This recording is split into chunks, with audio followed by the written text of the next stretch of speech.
देखिए विवेक जी, जो हथियार बरामदगी हो रही है ये चिंताजनक बात है और सेंट्रल एजेंसियां कर रही हैं, तो ये एक उपलब्धि है। हाँ अब आ रहा, बोलिए बोलिए।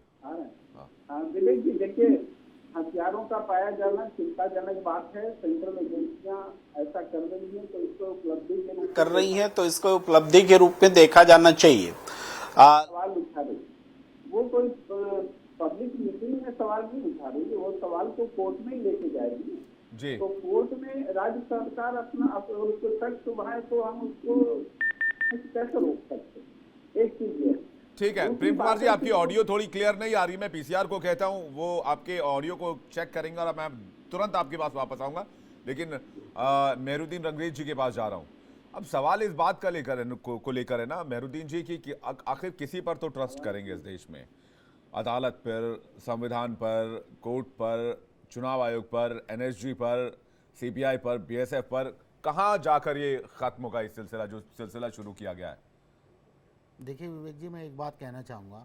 चुनाव आयोग जो है, जब मोदी जी खुलेआम 153A का उल्लंघन करते हैं और जो है मोदी जी को जो है चुनाव आयोग कोई नोटिस भी नहीं देता और ना उन पे किसी तरीके की कोई रोक लगाता, जो खुलेआम मन से हिंदू मुसलमान कर रहे हैं और मुसलमानों को घुसपैठिया बता रहे हैं। और प्रधानमंत्री मोदी के बयान दोनों के मामले में नोटिस हुआ है। सर, जो कार्रवाई होनी चाहिए, कार्रवाई की बात नहीं कर रहा, जैसी जवाहरलाल नेहरू के साथ हुई, जैसी इंदिरा गांधी के साथ हुई, ऐसी कार्रवाई क्यों अब नहीं हो रही? तो चुनाव आयोग में जब दो सुन तो लीजिए विवेक जी, मेरी बात तो पूरी हो जाने दीजिए। जब आपने तीन व्यक्ति चुनने हैं वहां पर, हमें दो जो चुनने वाले हैं उसमें से दो तो प्रधानमंत्री जी खुद हैं और एक उनके नेता हैं और एक जो है सदन के नेता जो होते हैं बीजेपी कांग्रेस के, वो चुनकर जो है, अगर ऐसा चुनाव आयोग होगा, जबकि सुप्रीम कोर्ट ने भी कहा कि चुनाव आयोग निरपेक्ष होना चाहिए, तो चुनाव आयोग की जो गतिविधियां नजर आ रही हैं अभी चुनाव में, कहीं पर भी आप सीबीआई और ईडी की पास आ जाइए। सीबीआई और ईडी जो है वो 99% जो है विपक्षी पार्टियों के यहाँ पर रेड लगती है और जो दूसरी अदर्स पार्टियों में हैं और वो भाजपा में आ जाते हैं। तो भाजपा के पास एक ऐसी वॉशिंग मशीन है, कितना भी करप्शन करके आप आ जाओ, मोदी का जो पाउडर है उसमें डल जाओगे वॉशिंग मशीन में। अब मैं आपको ये तस्वीर दिखा रहा हूं, आप बताइए किसके खून बहाने के लिए था ये? देखिए मैं क्या कह रहा हूं, ये हथियार किसके लिए लाए? ये जांच का विषय है विवेक जी, इसकी जांच होने पश्चिम बंगाल की धरती से क्यों? मैं कह रहा हूं ये जांच का विषय है और हमारी शाहजहां शेख की क्या भूमिका और हमारी जो पुलिस है के बारे में वो क्यों नहीं बहुत बोलते? सक्षम है, वो अपना काम कर लेंगी और अपने काम को तरीके से करेंगी। नहीं हो पा रहा ना, मैं इसी पर तो सवाल पूछ रहा हूं रंगरेज जी आपसे। अब ये ममता बनर्जी जी चली गई चुनाव आयोग एनएसजी के खिलाफ, अब वो लगाइए ना, वो अब मैं आपको दिखाता हूं, लगाइए वो हथियारों की तस्वीर लगाइए। किसके लिए हथियार लाए गए थे आप मुझे बताइए ना? इस देश के अंदर इलीगल तरीके से विदेशी हथियार अगर मौजूद है तो किसके लिए मौजूद है? तो आप ये बताइए, किसका खून बहेगा इससे? 140 करोड़ भारतीयों में से किसी एक का खून बहेगा। ये देखिए ना तस्वीर, आप देखिए, आप देखिए तस्वीर, देखिए ना प्लीज। अतीक अहमद का जिन्होंने अतीक अहमद का जो है खुलेआम गोली मारी जय सिया राम का नारा लेकर, उनके हाथ में भी विदेशी पिस्टल था, मगर उनके खिलाफ सिर्फ एफआईआर जो हुई और जो जेल में गए वो मर्डर के, तो ये कहां से आए हैं? उनके ऊपर कानूनी एक्शन हो रहा है से रहे हैं विदेशी हथियार? मैं यही तो पूछ रहा हूं आपसे, अगर एनएसजी एक्शन ले रही है, हमारे देश की सीमाएं क्या सुरक्षित हो गई? मोदी जी इतने 10 साल से कह रहे हैं कि हमारी सेना सुरक्षित हो, सेना में जो है हमारी, हमने जो है सीमाएं सुरक्षित कर दी हैं, फिर ये अवैध हथियार का आना जाना कैसे हो रहा है? तो यही तो मैं कह रहा हूँ, सवालिया निशान तो खुद ही भाजपा के लोग सेना पर उठा रहे हैं। ठीक है, आप लोगों की मजबूरी क्या? आप लोग संदेश खा लिया, फिर शाहजहां शेख के बारे में कुछ बोल क्यों नहीं पाते हैं? मैं कह रहा हूं कानून के उल्लंघन में जो भी उनकी सजा बनती हो, सजा मिलनी चाहिए और कार्रवाई होनी चाहिए। प्रेम कुमार जी, विपक्ष के लिए क्या दिक्कत है अगर टीएमसी या फिर शाहजहां शेख पर सवाल उठ रहे हैं, अगर कार्रवाई हो रही है, एनएसजी एक्शन ले रहा है, तो एनएसजी के खिलाफ चुनाव आयोग जाने की क्या आवश्यकता है? देखिए, चुनाव आयोग ही तो गए विवेक शांडिल जी। चुनाव आयोग में अपील करना जाना एक सोच हो सकती है, सही या गलत के हिसाब से आयोग फैसला लेगा। चुनाव आयोग जाना या अदालत जाना ये कोई गलत कदम नहीं होता है। किसके खिलाफ? दूसरी बात है कि ऐसा क्यों हो रहा है कि किसी के भी खिलाफ जा सकते, सरकार ही जा रही है ना, कोई क्राइम थोड़े कर रही है, अपील ही तो कर रहे हैं। ये है मेरा ये क्वेश्चन, एकदम वैलिड क्वेश्चन है। दूसरी बात है कि देखिए, छत्तीसगढ़ में चुनाव हो रहे थे विधानसभा के, उस समय भूपेश बघेल के खिलाफ में ऐसे ही सीबीआई ने, ईडी ने सब कह दिया कि ये हथियार रकम पकड़ी गई है और ये भूपेश बघेल के लिए था और ये सट्टा उट्टा सब कहा। चुनाव खत्म हुआ और मामला ही खत्म हो गया। भूपेश बघेल के खिलाफ कोई मामला नहीं, वापस ले लिया और उस समय उसका पॉलिटिकल पूरा इस्तेमाल हुआ। तो सवाल ये है कि ये अगर कोई घटना घट रही है, अभी हथियार मिल रहा है, संगीन है, लेकिन इसका राजनीतिक दुरुपयोग करने की इजाजत तो नहीं दी जाएगी ना किसी राजनीतिक दल के खिलाफ। और अगर मैं ये कहूं, अगर आप मान लीजिए इलेक्शन खत्म होगा और आप मामला प्रेम कुमार जी, अगर मैं ये कहूं कि हो सकता है जांच में पता चले कि राजनीतिक दुरुपयोग के लिए इसे लाया गया था और एक नहीं कई शाहजहां शेख संदेश खाली में जिनके पास ये हथियार थे, फिर आप क्या कहेंगे? ये तो जांच चलेगी ना भाई। उसके टेलीविजन चैनल में पूरी दुनिया में मीडिया में एक नेता को डिफेम कर देंगे, ऐसा तो नहीं होना चाहिए। भूपेश बघेल को किया गया डिफेम, कहा गया कि ये घोटालेबाज है, संदेश खाली सारे चैनलों ने कहा। शाहजहां शेख और भूपेश बघेल एक बराबर आप कह रहे हैं? नहीं, ये केस जो चूंकि प्रकृति हम बता रहे हैं, वहां भी सेंट्रल एजेंसी थी, यहां भी सेंट्रल एजेंसी है, इसलिए कंपेयर कर रहा हूं। और सेंट्रल एजेंसी का चुनाव के समय में एक्टिव होने से कोई ये नहीं है, लेकिन एक्टिव होकर के जो पब्लिसाइज करते हैं, आप मामले को अदालत में रखिए ना, मीडिया को दे करके क्यों आप पॉलिटिसाइज करने का मौका कर दे रहे हैं? प्रश्न तो यहाँ है। नहीं तो क्यों मीडिया सवाल क्यों नहीं पूछेगा? कोई एक्शन ले रही है, मीडिया सवाल क्यों नहीं पूछेगा? क्या एतराज होना चाहिए इस पर? नहीं, मीडिया पर हम नहीं बोल रहे हैं, आप ध्यान दीजिए जी। हम कह रहे हैं कि जो सीबीआई एजेंसी या एनएसजी या जो एक्शन होता है, उस एक्शन की ब्रीफिंग अदालत में होगी ना उनकी ओर से, कि उसके एक्शन की ब्रीफिंग इलेक्शन के समय में अगर मीडिया को होगी तो सवाल तो उठेंगे। अरे सर, जो रिकवरी हुई है वो सीबीआई दिखाएगी तो सही कि हमने ये रिकवर किया है। अगर कोई हथियार, कोई विदेशी आर्म्स एम्युनिशन बरामद हुए हैं तो वो पुलिस ब्रीफिंग भी करती है, जांच करके, जांच पूरी होने के बाद पुलिस ब्रीफिंग भी करती है। अदालत तो बाद में फैसला सुनाता है। नहीं, पुलिस ब्रीफिंग तो करती है, लेकिन सीबीआई आमतौर पर दूसरे मामलों में नहीं करती है। हम अभी उदाहरण हमारे साथियों ने भी रखा ना, सीबीआई और एनएसजी जहां पर पॉलिटिकल होता है। जी जी, बोलिए, पूरा कीजिए जी। जहां पर पॉलिटिकल होता है, कोई विपक्ष का शासन है, कुछ है, तो वहां पर बड़ी आसानी से सीबीआई आ जाती है। वो बताने लगती है ये पाया, ये मिला। यही चीज उत्तर प्रदेश में क्या ऐसी घटनाएं नहीं घटी हैं? लेकिन कभी देखा क्या आपने सीबीआई की बता रहा हो कि योगी सरकार की तरफ ध्यान जा रहा है, हम उधर भी इन्वेस्टिगेशन कर रहे हैं? नहीं देखा हमने। मैं नाजिया इलाही से पूछता हूं, ये प्रश्न इसीलिए सवाल उठते हैं। मैं नाजिया इलाही जी से एक सवाल पूछता हूं कि भाई, मुझे पैनल पे बैठा हुआ कोई भी एक व्यक्ति ये बता दे कि एनएसजी का एक्शन जहां जहां हुआ या कहीं भी हुआ, क्या उसको पॉलिटिसाइज किया गया? क्या उसके खिलाफ कोई शिकायत आई? नेशनल सिक्योरिटी गार्ड के एक्शन को सियासी रंग देना क्या ज़रूरी है? अगर गैर ज़रूरी है तो क्या इस सियासत की मजबूरी है? और सियासत के लिए मजबूरी है तो फिर एक तरह से मैं इसे मानता हूं कि ये अच्छा नहीं है इस देश के भविष्य की खातिर और इंटरनल सिक्योरिटी, एक्सटर्नल सिक्योरिटी के लिहाज से। नाजिया इलाही खान। देखिए, पेशे से मैं वकील हूँ और मुझे ऐसा लगता है कि डेमोक्रेसी का चौथा पिलर जो है वो मीडिया है, और मीडिया का सवाल करना और जवाब लेना उचित है और बहुत जरूरी भी है, इम्पोर्टेंट और वैल्यूएबल है। और शेख शाहजहां को जो अब तक देश की जनता सिर्फ बलात्कारी और मास बलात्कारी समझ रही थी, आज देश की जनता को ये जितने भी सीज हुए हैं सामान, असलाह, बारूद, ये जो पूरा का पूरा असला, बारूद और आतंकी और जंगजू और जिहादी जो साजो सामान जो सीज हुए, उसके बाद पता चला कि शेख शाहजहां सिर्फ और सिर्फ मास बलात्कारी ही नहीं बल्कि आतंकी और जिहादी एक्टिविटीज भी करता था। इससे पहले भी पता चला कि ड्रग्स जैसे चीजों को भी वो प्रचार किया करता था। मानव प्रचार के बारे में भी पता चला। क्या 2019 के इलेक्शन, क्या 2021 के पश्चिम बंगाल के इलेक्शन और क्या पंचायत इलेक्शन को जितने भी बंदूक, गोलियां और बम निकले थे, क्या भूल जाया जाएगा? 5 फरवरी 2012 में जब नासिर खान ने सुजन जॉर्डन का बलात्कार किया था, तब भी श्रीमती ममता बनर्जी ने यही कहा था कि सजी हुई घटना है। जब कालियागंज हाथ खाली में एक स्क्रीन पर जल्दी से जी बोलिए नाजिया जी, पूरा कीजिए। का बलात्कार हुआ था, तब भी श्रीमती ममता बनर्जी ने यही कहा कि सजी हुई घटना है। आज जब शेख शाहजहां से लेकर के हफीजुल खान से लेकर के सारे शेख और खान का चिट्ठा मिट्ठा खुल रहा है, तो भी लोग उसको खड़े होकर के उसको डिफेंड कर रहे हैं। मुझे लगता है शर्म आनी चाहिए।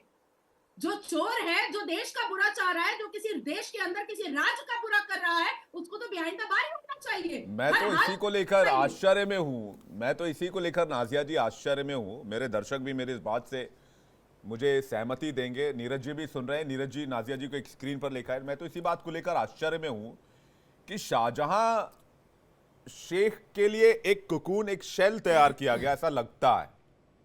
मैं पुख्ता तौर पर तो नहीं कह सकता, ये ऐसा पूरा केस देखकर लगता है कि शाहजहां शेख के लिए कोकून तैयार किया गया, शेल तैयार किया गया कि तुम अपनी एक्टिविटी जारी रखो, वोट सारे हमारे पास आने चाहिए, ऐसा लगता है।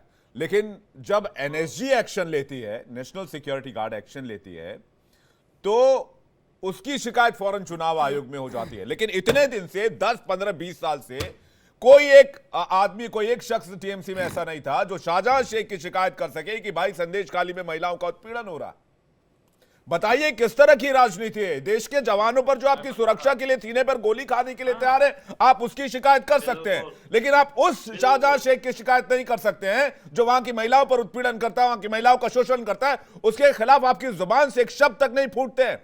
नीरज जी, ये शर्मनाक ये है, नीरज जी शर्मनाक ये है। अब आप बोलिएगा कि ये हथियार, मैं कहूंगा कि हथियार का विजुअल लगाइए, पीसीआर वो हथियार का विजुअल लगाइए, और अपीजमेंट की इससे घटिया पॉलिटिक्स नहीं हो सकती। नीरज जी, मैं आपको चैलेंज करता हूं, आप बता दीजिए इससे घटिया पॉलिटिक्स हो सकती है अपीजमेंट के लिए। तो देश के जवानों पर सवाल, देश के जवानों पर सवाल, और शाहजहां शेख को लाल बत्ती, रेड कारपेट।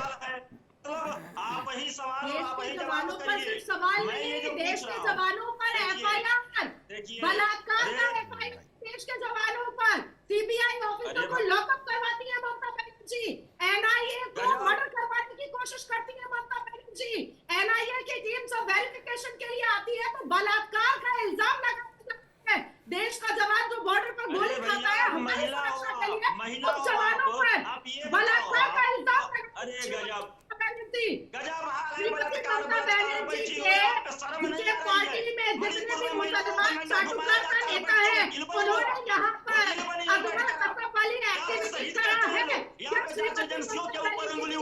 ठीक है नाजिया जी, नीरज जी का पक्ष जान लेते हैं।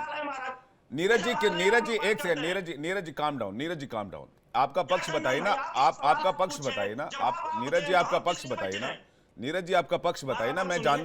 मैं जानना चाहता हूं आप किस तरह से डिफेंड करना चाहते हैं। आप, मैंने जो सवाल पूछा ना उसको क्या डिफेंड कर रहे हैं।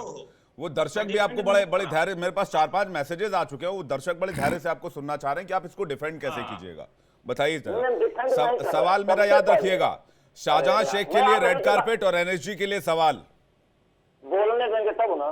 आप ही ने प्रश्न चिन्ह खड़ा कर दिया है हमारे जांच एजेंसियों पे। जो शाहजहां शेख 29 फरवरी कस्टडी में है, उस शाहजहां शेख की आप जड़ें हिला रहे हैं कि वो अंदर से संचालित कर रहा है, और यहीं पर बैठे हुए हमारी एक वकील साहिबा बता रही है, 12 से बता रही, थोड़ी 12-16 की बात बोल रही है। अरे बोले दीजिए ना, आप बोले दीजिए। अरे यार आप सवाल किस बड़े आरोप लगा है। मैं भाजपा नेताओं की तरह और आपकी तरह, मैं भाजपा के नेता मोदी जी और आपकी तरह डिसीजन सुनाने वाला नहीं। मेरा कोर्ट पे भरोसा है, मेरा कोर्ट पे भरोसा है। अगर आप महिला हो, मणिपुर में बोलो, आप मणिपुर में आप बोलो, डबल इंजन की सरकार है, सुन लेते हैं नीरज जी, सुन लेते हैं एक एक करके नाजिया जी सुन लेते हैं।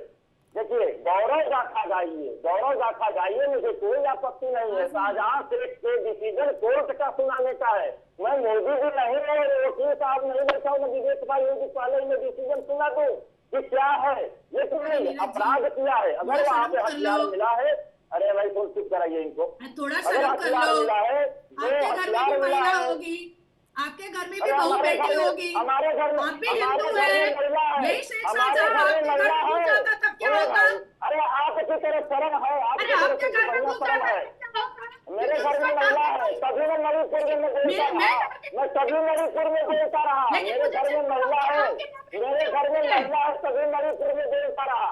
मेरे घर में महिला है, तभी नीतीश कुमार को अपने देश में नहीं लिया। और आपके भाई नीरज जी देखिए आप कहते हैं, ठीक है नीरज जी, देखिए इस तरह से डिबेट को डिबेट की गंभीरता को समझिए। जी एक सेकंड, नीरज जी एक सेकंड सुनिए ना प्लीज। देखिए, आप कहते हैं आप कोर्ट का अदालत का सुनिए, अरे मेरी बात सुनिए ना, भाजपा की तरफ से बोलेंगे तो हम भारतीय रहेंगे और अरे चुप सुनिए रहेंगे, मेरी हमारे बात, घर में नीरज जी, परिवार रहेगी। नीरज जी तो सुन हमारे लीजिए मेरी बात, से नीरज जी, लेना और भाजपा से। ठीक है नीरज जी सुन लीजिए, बाकी पैनलिस्ट भी सुन रहे हैं। मैं ये कह रहा हूं, आप कहते हैं आप अदालत का सम्मान करते हैं। कोलकाता हाई कोर्ट के जितने फैसले आए सब टीएमसी के अगेंस्ट, पश्चिम बंगाल की सरकार के अगेंस्ट आए, और उनके इंटरवेन के बाद, कोलकाता हाई कोर्ट के इंटरवीन के बाद ही शाहजहां शेख की गिरफ्तारी हुई। किस अदालत का सम्मान करते हैं आप? हाँ, अब सुन लीजिए। इस पर मैं कोर्ट का सम्मान करता हूँ। याद होगा कि आपने कोलकाता हाई कोर्ट के जज को यहां तक कह दिया कि वो बीजेपी का एजेंट है। अरे भाई बोले दीजिए। आप ही के चैनल पे मैंने कहा था, आप ही के चैनल पे कहा था कि जितना दोषी तृणमूल कांग्रेस है शाहजहां की गिरफ्तारी को लेकर, उससे कम भारतीय जनता पार्टी ममता दीदी तो साफ कहती है कि कलकत्ता हाईकोर्ट का कोई मान्यता नहीं है उनकी नजरों में। अभिषेक बनर्जी तो साफ कह रहे हैं कि कलकत्ता हाईकोर्ट को बंद कर देना चाहिए।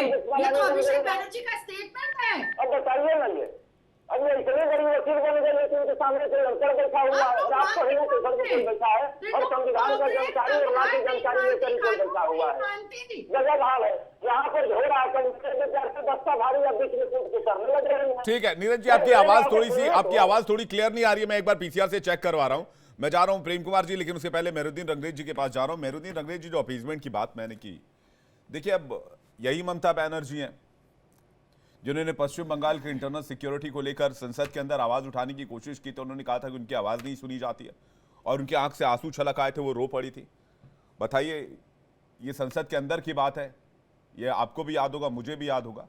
लेकिन आज की तारीख में ऐसी क्या मजबूरी है कि अपीजमेंट या फिर तुष्टीकरण जरूरी हो गया है टीएमसी के लिए, कि टीएमसी उस रास्ते पे चल रही है कि भाई किसी भी सूरत में वोट बैंक तितर बितर नहीं होना चाहिए, अगर उसकी वजह से सिक्योरिटी भी कोई इशू आता है तो वो भी चलेगा।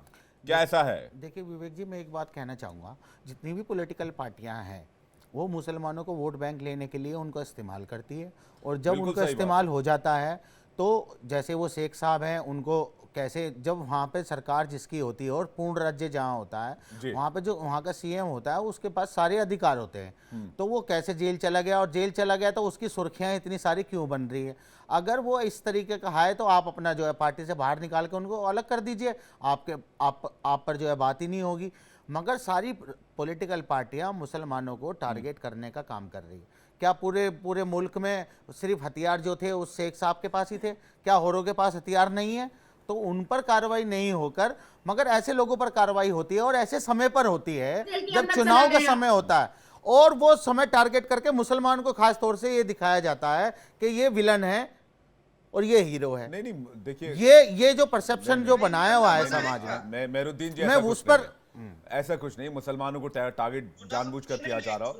इस देश में ऐसे सैकड़ों मामले हैं, और देश में मुसलमानों की आबादी लगभग 25 करोड़ से 30 करोड़ के आसपास है। जी।